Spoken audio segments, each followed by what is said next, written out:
Mansura was the historic capital of the Arab Empire in Sindh, Pakistan during the 8th century under the Umayyad Caliphate. The city now lies in Sanghar District, situated about 8 miles southeast of Shahdadpur, Sanghar District, and 43 miles northeast of Hyderabad. History. The city was constructed by Khalid ibn Barmak, a member of the Persian Barmakids family. The city holds an important position in Muslim history as the first to be built by Arabs according to the principles of town planning. 17 years later, lessons learned in Mansura were applied in Baghdad, where there were once numerous Sindhi-inspired buildings and monuments. Mansura's history began under the Umayyad Caliphs, when Muslim Arabs attempted to conquer the frontier kingdoms of India, Kabul, Zabul, and Sindh. In the early 8th century, with the kingdom of Sindh convulsed by internal strife, the Arabs seized their chance and renewed their attacks.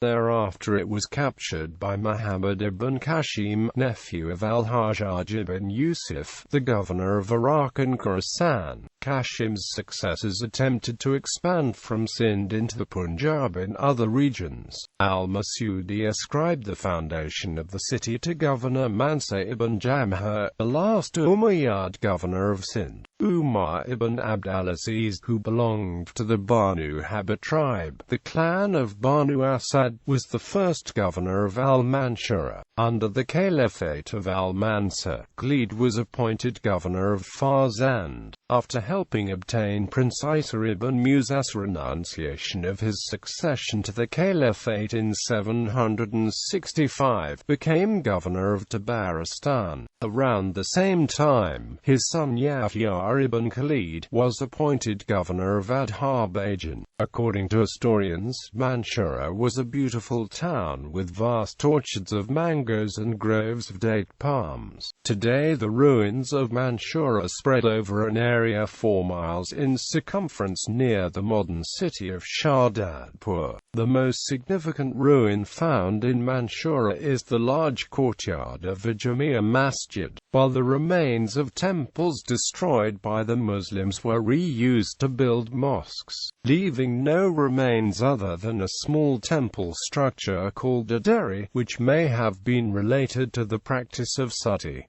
Modern ruins. The city lies upon the open sandy plain amongst rolling heaps of brick debris, crisscrossed with the depressions of its original streets and surrounded by the ruins of its once massive walls and bastions. Shaped like a boot with the sole facing northwest and the leg stretching southeast, the whole area has a circumference of 5.75 miles. Apart from a considerable area towards the southeast end, the whole space is covered with billowing mounds of brick ruins. Nothing now stands above the surface, except in one place where an unrecognizable tower-like core of brick masonry remains. There is a total absence of stone masonry of any kind, but lumps of charred wood dotted here and there indicate the former presence of woodwork. The cement used in the brickwork appears to have been mud, which forms the greater mass of the present mounds. The name Brahmanabad too was a misnomer and is primarily based upon the assumption that it was the place where Brahmins were concentrated. It is a combination of Brahman and Abid.